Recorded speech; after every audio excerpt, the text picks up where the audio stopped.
सोन नदी भारत के मध्य भाग में बहने वाली एक नदी है। इसे सोनभद्र शिला के नाम से भी जाना जाता है। मध्य प्रदेश के अनूपपुर जिले में अमरकंटक के पास विंध्याचल पहाड़ियों में नर्मदा नदी के उद्गम के पूर्व में ही इसका उद्गम होता है।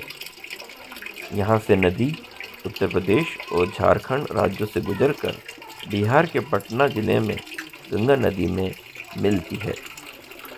यमुना के बाद ये गंगा नदी की दक्षिण उपनदियों में सबसे बड़ी नदी है। कहा जाता है कि इस नदी का नाम सोन इसलिए पड़ा क्योंकि इस नदी के बालू या रेत पीले रंग के थे जो सोने की तरह चमकते थे। इस नदी से भवन निर्माण के लिए रेत पूरे शहडोल, रीवा और अन्य जिलों में भेजी जाती है। अमरकंटक से निकलकर 350 मील का चक्कर काटती हुई ये पटना में गंगा से मिलती है। इसके ऊपर टिहरी ऑन सोन बांध बनाया गया है जिससे नहर द्वारा शाहाबाद, गया और पटना जिलों में सिंचाई की जाती है। सोन नदी के उद्गम पर एक कुंड बना हुआ है जिसमें एकदम स्वच्छ निर्मल जल होता है। यहाँ से गोमुख द्वारा ये जल आगे बढ़ता है और फिर एक बड़ी नदी का रूप ले लेता है।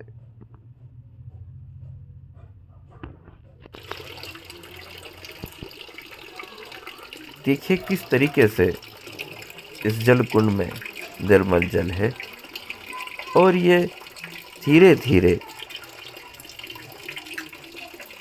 बहता हुआ इस गोमुख से निकलता हुआ आगे बढ़ता है जो इतनी बड़ी नदी का रूप ले लेता है जिस पर बांध और बड़े बड़े पुल बनाए जाते हैं।